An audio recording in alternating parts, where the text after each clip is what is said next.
નમસ્કાર. આજે આપણે જોઈએ unit number 5 playing with fire, એટલે કે આગ સાથે રમવું. આ પાઠમાંથી જનરલી એસે એટલા ખાસ કંઈ પૂછાતો નથી. એક શોર્ટ નોટ છે પાયરોટેકનિક્સ, તે આપણે 3 માર્ક્સમાં પૂછાય છે. ઓકે, તો જોઈએ. One of our favourite festival, કે આપણા પસંદગીના તહેવારોમાંનો એક ઇન ઇન્ડિયા, એટલે ભારતમાં, ઇઝ દીપાવલી, કે ભારતના પસંદગીના તહેવારોમાંનો એક, એટલે કે દીપાવલી અથવા તો Diwali, as it is known in the north, કે જે દક્ષિણમાં દિવાળી તરીકે જાણીતું છે. There is nothing to match the excitement એટલે ઉત્તેજિત કરવાવાળું. આમાં કંઈ આપને ઉત્તેજિત થવાળું લાગતું નથી. વેન એટલે કે જ્યારે, ક્રેકર્સ એટલે ફટાકડા, ગો ઓફ એટલે ઉપર જાય છે, ઇન ધ નાઇટ સ્કાય રાત્રે આકાશમાં, વિથ લાઉડ બેંગ મોટા અવાજ સાથે, બેંગ એટલે અવાજ, એન્ડ બ્રિલિયન્ટ એટલે તેજસ્વી, સોવર એટલે ફુવારા, ઓફ કલર એટલે રંગોના, કે જ્યારે રાત્રેના આકાશમાં ફટાકડા એક મોટા અવાજ સાથે અને તેજસ્વી કલરોના ફુવારા સાથે આકાશમાં જાય છે, તેમાં આપણને કંઈ ઉત્તેજિત લાગતું નથી. એટલે સ્વાભાવિક છે, ફટાકડા ફૂટતા હતા આપણે એમ ઓહો ફટાકડા ફૂટ્યા, એમ કોમન થઈ ગયું છે ત્યારે. As many of us might wonder, આપણામાંથી ઘણા બધા એવું શોધતા હશે. અહીંયા વન્ડર એટલે શોધવું અથવા આશ્ચર્ય થવું. How this fire works are made, fire works એટલે ફટાકડા, કે ફટાકડા કેવી રીતે બનતા હશે, એન્ડ અને what goes into them, ને તેમાં શું જતું હશે. આપણામાંથી ઘણા બધા એવું શોધતા હશે કે આ ફટાકડા કેવી રીતે બનતા હશે અને તેમાં શું હશે. The physics and chemistry of fire work, physics એટલે કે ભૌતિક, કેમેસ્ટ્રી એટલે રાસાયણિક, કે ભૌતિક અને રાસાયણિક ઓફ ફાયર ફટાકડાનું ભૌતિક અને રાસાયણિક ઇઝ એઝ ઇન્ટરેસ્ટિંગ, એટલું જ રસપ્રદ છે, એઝ ધ સાઉન્ડ, કે જેટલો તેનો અવાજ, એન્ડ ધ લાઇટ ધે ઇમિટ એટલે ઉત્સર્જન કરવું, અને જે પ્રકાશનું તે ઉત્સર્જન કરે છે. ફટાકડાનું રસાયણ અને ભૌતિક વિજ્ઞાન પણ એટલું જ રસપ્રદ છે જેટલો તેનો અવાજ અને જે પ્રકાશ તે ઉત્સર્જિત કરે છે. The science of fire work is technically cold, the science of fire work, કે ફટાકડાનું વિજ્ઞાન, ઇઝ ટેકનિકલી કોલ્ડ, કે ટેકનિકલી તેને કહેવામાં આવે છે, ફટાકડાના વિજ્ઞાનને ટેકનિકલી કહેવામાં આવે છે, pyrotechnics. From the Greek word, કે ગ્રીક વર્ડ પરથી. પાયરોટેકનિકનું કોઈ ગુજરાતી નહીં થાય. તો પાયરોટેકનિક આખો શબ્દ છે જો આપણે ગ્રીક શબ્દ ઉપરથી આવેલો છે. કયા? તો 2 શબ્દ છે. એક તો જો પાયર મિનિંગ ફાયર, પાયરનો અર્થ થાય છે fire, and technique meaning and art, અને ટેકનિકનો અર્થ થાય કળા, એટલે કે આગની કળા. આખું પાયરોટેકનિકનો મતલબ શું થઈ જાય? આગની કળા. પાયર એટલે ફરીથી એકવાર પાયર એટલે આગ, અને ટેકનિક એટલે કળા, આગની કળા. આ શબ્દ ઉપરથી આખું આવ્યું છે પાયરોટેકનિક.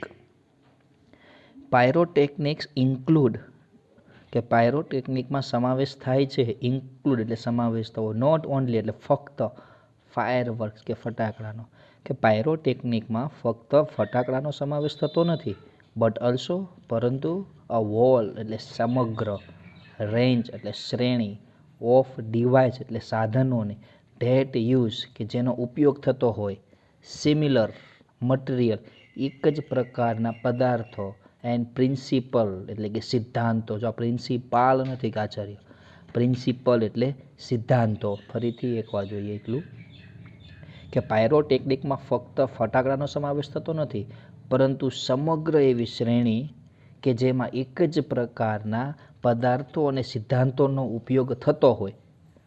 ફ્રોમ સેફ્ટી મેચિસ, એટલે જો અહીંયા સુધી આપ્યું તો આપણે કે કઈ વસ્તુનો સમાવેશ થાય, એક જ સરખા સિદ્ધાંતો હોય, એક જ સરખું મટીરિયલ હોય, એ બધી જ રેન્જનો સમાવેશ પાયરોટેકનિકમાં થઈ જાય. હવે કઈ વસ્તુ ટૂંકમાં એને આપણે કીધું છે, ફ્રોમ સેફ્ટી મેચિસ એટલે કે માચિસ બોક્સ, ધેટ વી યુઝડ કે જેનો આપણે ઉપયોગ કરીએ છીએ એવરી દરરોજ, to solid fuel rocket booster, જેનો આપણે દરરોજ ઉપયોગ કરીએ છીએ તે દિવાસળીની પેટીથી લઈ ઘન બળતર કે જેનો રોકેટ બુસ્ટરમાં ઉપયોગ થાય છે સ્પેસ શટલ ત્યાં સુધી. એટલે ટૂંકમાં આપણે કીધું છે કે જે ઘરે આપણે રોજ વાપરીએ છીએ દિવાસીની પેટીથી લઈ સ્પેસ શટલમાં વપરાતા રોકેટ બુસ્ટરના ઘન બળતરમાં આ દરેકનો સમાવેશ તેમાં થઈ જાય. મતલબ કે જે વસ્તુ સળગવામાં મદદરૂપ થઈ શકે તે દરેક વસ્તુનો સમાવેશ પાયરોટેકનિકમાં થતો હોય.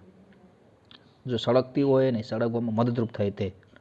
ધ હાઉસહોલ્ડ મેચ એટલે કે ઘરની માચીસ ઇઝ કન્સિડર્ડ એટલે ઓળખવું અ સ્પેશિયલ પાયરોટેકનિક ડિવાઇસ ખાસ પાયરોટેકનિક સાધન તરીકે, કે ઘરની માચીસને ખાસ પાયરોટેકનિક સાધન તરીકે ઓળખવામાં આવે છે. એઝ કારણ કે ઓલ ધ પાયરોટેકનિક ઇફેક્ટ કે પાયરોટેકનિકની બધી જ અસરો, હવે જો કઈ અસર એ આપણે ડેશ કરીને આપી છે. પાયરોટેકનિકની અંદર કઈ અસરો હોવી જોઈએ એ આપણે આપી છે. હીટ ગરમી, સ્મોક ધુમાડો, લાઇટ પ્રકાશ, ગેસ વાયુ એન્ડ સાઉન્ડ અને અવાજ આર પ્રેઝન્ટ ઇન ઇટ કે તેની અંદર હાજર હોવા જોઈએ.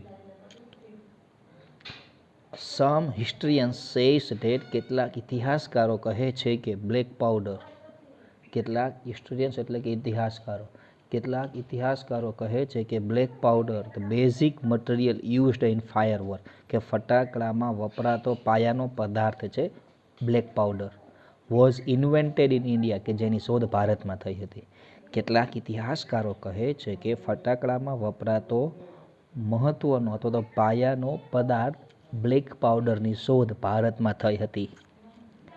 Sukranti written more than 2000 years ago. Sukranti આ ગ્રંથનું નામ છે કે સુક્રાંતિ 2000 વર્ષ પહેલાં લખાયેલો હતો. એઝ અ રેફરન્સ કે તેમાં સંદર્ભ છે ટુ વેપન હથિયારોનો, સિમિલર ટુ ગન કે ગનને જેવા, એન્ડ પ્રોજેક્ટેલ વેપન એટલે કે મિસાઇલ. સુક્રાંતિ કે જે 2000 વર્ષ પહેલાં લખાયેલો છે તેમાં ગન અને મિસાઇલોને જેવા જ હથિયારોનો ઉલ્લેખ થયેલો છે. હાવેવર જો કે the Chinese are generally consider the pioneer of pyrotechnics. Pioneer એટલે કે શરૂઆત કરનાર અથવા તો શોધક. જો કે ચાઇનીઝો પાયરોટેકનિકનું શરૂઆત કરાવનાર તરીકે તેમને ઓળખાવે છે. they are said to have developed. તેઓ કહે છે કે તેઓએ વિકસાવ્યો છે બ્લેક પાવડર. તેઓ કહે છે કે તેઓએ બ્લેક પાવડર વિકસાવ્યો છે મોર દેન 1000 years ago 1000 વર્ષ પહેલાં. It took at least 200 years for the knowledge to spread. Spread એટલે ફેલાવો, નોલેજ એટલે જ્ઞાન. જ્ઞાનનો ફેલાવો થતાં લગભગ ઓછામાં ઓછા 200 વર્ષ લાગ્યા હતા ટુ ધ વેસ્ટ પશ્ચિમ બાજુએ. And it was only in 1242 એટલે 1242 કે 1242માં જ એન ઇંગ્લિશમાં કે અંગ્રેજી સાધુ રોજર બેકન કે 1242માં એક અંગ્રેજી સાધુ રોજર બેકન રિલીવ એટલે જાહેર કરવું ધ ફોર્મ્યુલા તો સૂત્ર ફોર બ્લેક પાવડર માટેનું. 1242માં એક અંગ્રેજી સાધુ રોજર બેકને બ્લેક પાવડરનો ફોર્મ્યુલા જાહેર કર્યો. હી કન્સિડર્ડ ઇટ સચ અ ડેન્જરિયસ સબસ્ટેન્સ એટલે પદાર્થ, ડેન્જરિયસ એટલે ભયાનક, કે તેને આ એકદમ ભયાનક પદાર્થ લાગ્યો તો તેને એટલો ભયાનક પદાર્થ લાગ્યો કે હી wrote of it in a code language. જેથી તેને એક સાંકેતિક ભાષામાં લખ્યો. કોડ લેંગ્વેજ એટલે સાંકેતિક ભાષા. એને એટલો ખતરનાક લાગ્યો કોડ એટલા માટે બરોબર છે સસ્ટેન એને સાંકેતિક ભાષામાં લખ્યું જેથી કરીને કોઈ બનાવી શકે નહીં. હવે બ્લેક પાવડરમાં કઈ વસ્તુનો સમાવેશ થાય અને ફટાકડા કેવી રીતે બને છે તે આપણે આવતીકાલના લેક્ચરમાં જોઈશું.